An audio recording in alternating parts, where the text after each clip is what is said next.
අද උදේ කණ්ඩ කෑමයක් ගන්න ගියා මාතරවත් කඩේකට. මේක හැබැයි තියෙන මාතර නම් නෙමෙයි, තියෙන කොල්ලුපිටිය. හරියටම කොල්ලුපිටිය හන්දියේ අර විනිල්මණිත් මහත්තයාගේ අලුතෙන් දාපු හෝටලේ තියෙන අමාරි හෝටලේ අන්න ඒක ඉස්සරහම තමයි මේක තියෙන්නේ. මම එතනට මේ යන විදිහත් මේ වීඩියෝ එකේ දාන්නම්. මම මේ යන්නේ ලිබර්ටි ප්ලාසා එකෙන් එළියට බැහැලා නැත්නම් ලිබර්ටි ස්කූප් මේ ෆිල්ම් හෝල් එක තියෙන ෆිල්ම් හෝල් එක ගාවින් ඉස්සරහට බැහැලා වම් පැත්තට හැරිලා ඉස්සරහටම යන්න. එතකොට ඔයගලන්ට පේන්නේ LB ෆිනෑන්ස් එකක් තියෙනවා. ඊට පස්සේ ඉස්සරහට යනකොට පොඩි වංගුවක් එක්ක පේරන්සන්ස් එකක් තියෙනවා. ඒත් එක්කම බලා ගන්න පුළුවන් විනිල්මණික් මහත්තයාගේ අමාරු රෙස්ටෝරන්ට් එක කෙලින්ම තියෙනවා. ඒත් එක්කම ඔයගලන්ට පේන්නේ මෙහෙම මේ කොළපාට ස්ටිකර් වලින් ගහපු මාතර රතු කකුළු බත් කඩේ කියලා.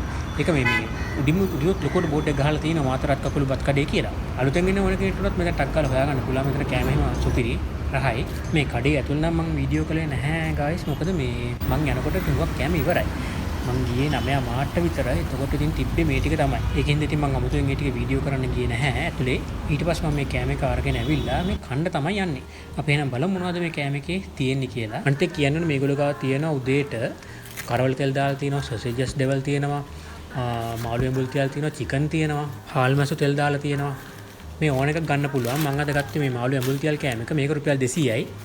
මේගොල්ලන් ගායිස් උදේ කෑම වලින් එළවලු කෑම ගන්න පුළුවන් රුපියල් 150යි. බිත්තර කෑමයක් රුපියල් 230යි, කරවල කෑමයක් රුපියල් 200යි, හාල් මැස්සෝ කෑමයක් රුපියල් 200යි, සොසේජස් කෑමයක් රුපියල් 200යි. ඒ වගේම නූඩල්ස් කෑමයක් රුපියල් 250යි. වෙනුම වගේම තමයි රසත් තියෙනවා. මොකද මම මෙතන මේ කෑම කාලා තියෙනවා. ඇත්තටම මට අද තමයි හිතුනේ මේ පොඩි වීඩියෝ එකක් කරලා දාන්න ඕනේ කියලා මේ කොල්ලපිටිය අවට ඉන කට්ටියට රසට කෑම එකක් ගන්න තැනක් ගැන මේ අයිඩියා එකක් ගන්න. මෙහෙම තමයි කෑම එකේ පෙනුම තියෙන්නේ. මේකේ තියෙනවා අල තෙල් දාලා තියෙනවා, පරිප්පු තියෙනවා, සම්බෝල තියෙනවා. මේ මං ගත්තේ මේ මාළු ඇඹුල් තියල් කෑම එකක්. ඊට පස්සේ ඒ જાති තුනයි මාළු ඇඹුල් තියල් කෑල්ලයි තියෙනවා. මේකට තමයි මම මිරිස් හොදි ටිකක් දාගත්තා. ඒගොල්ලෝ ගාව තියෙන මිරිස් හොද්දක් ඒකෙන් ටිකක් ඕනනම් දාගන්න පුළුවන්.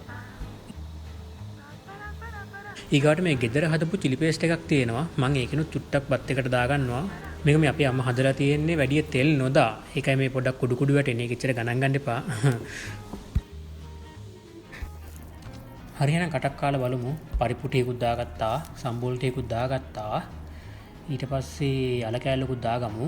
දාලා මාළු ඇඹුල් තියල් කෑල්ලකුත් තියාගෙන හොඳට අනලා කන්න තමයි තියෙන්නේ. මේගොල්ලන්ගේ ගයිස් මේ දවල්ටත් කෑම තියෙනවා. ඒ කියන්නේ අපිට කැමති එළවලු ಜಾති 4ක් එක කෑමෙන් ගන්න පුළුවන්. මම ඒකෙනුත් වීඩියෝ එකක් ගේන්නම්. සහ මේගොල්ලන් ෆ්‍රයිඩ් රයිස් තියෙනවා. මම ෆ්‍රයිඩ් රයිස් එකේ වීඩියෝ එකකුත් ළඟදිම ගේන්නම්. එහෙනම් තව වීඩියෝ එකකින් හම්බෙමු. ගිහින් එන්නම්.